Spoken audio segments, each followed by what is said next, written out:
Salah satu fenomena yang banyak terjadi di masyarakat adalah yang kata orang Jawa ada namanya barang cekelan.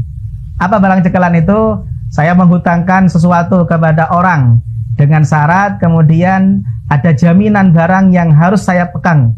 Dan selama saya pegang, barang yang kemudian dijaminkan itu saya gunakan. Lalu bagaimana fikih melihat hal tersebut? Kalau itu menjadi syarat, maka masuk kategori riba yang ulama sepakat diharamkan.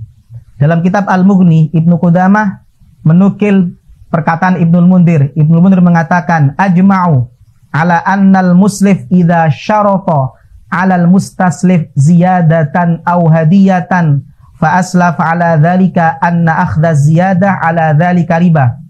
Ulama ijma' ketika seorang menghutangkan, dia membuat syarat, yaitu syarat adanya tambahan atau adanya hadiah atau adanya manfaat yang kembali kepada orang yang menghutangkan, maka hal tersebut diharamkan karena termasuk kategori riba.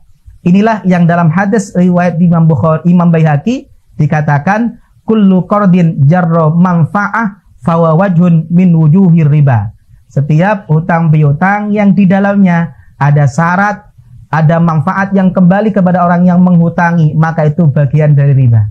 Maka kalau saya menghutangkan uang sebanyak 10 juta, saya mengatakan kepada orang yang hutang, saya menghutangkan 10 juta dengan syarat sepeda motor kamu dipakai saya, ditaruh di rumah saya, dan saya berhak memakainya sampai uang saya kembali.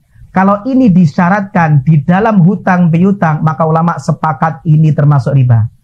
Jangan lewatkan promo setelan baju muslim, BC, baju koko lengan panjang, dilengkapi kacamata minus fotokromik termurah. Silahkan klik keranjang di bawah.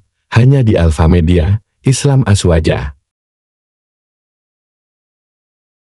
Saya mau menghutangi kamu 20 juta dengan syarat sawah kamu yang 1 hektar, selama hutangmu belum dibayar, maka akan saya garap. Kalau ini disyaratkan, maka ini akan menjadi praktek riba yang diharamkan. Tetapi kalau ini tidak disyaratkan, maka bagaimana solusinya? Solusinya adalah ketika hutang piutang tidak usah disyaratkan. Saya mengutangi 10 juta, ini uang 10 juta. Cuma saya minta ada jaminan. Apa jaminannya? Sepeda motor. Saya menghutangkan kamu uang 20 juta. Tapi supaya uang saya aman, saya butuh jaminan. Apa jaminannya? Sertifikat tanah. Ini diperbolehkan. Lah setelah kemudian tidak ada syarat, baru setelah kemudian hutang piutang terjadi, barang kemudian diserahkan sebagai jaminan, maka orang yang menghutangi kemudian minta izin sama yang punya barang untuk menggunakan barang tersebut. Kalau prakteknya seperti ini, tidak disyaratkan, tidak ada omongan ketika pada waktu transaksi akad hutang piutang, maka ulama memperbolehkan. Ini bisa kita baca dalam kitab Al-Fiqhu 'alal Madzahibil Arba'ah. Dalam kitab Al-Fiqhu 'alal Madzahibil Arba'ah juz 2 halaman 300 dikatakan al-aktsar ala annahu yajuzu intifa'ul murtahin bil marhun idza adzinahur rahinu bi syarti alla yashtarita dzalika fil aqdi. Mayoritas ulama memperbolehkan murtahin, orang yang menerima barang gadai sebagai jaminan atas uang yang dia hutangkan, diperbolehkan menggunakan barang gaden yang ada di dirinya dengan izin orang yang menggadaikan, dengan syarat hal tersebut tidak ditentukan, tidak disyaratkan ketika akad.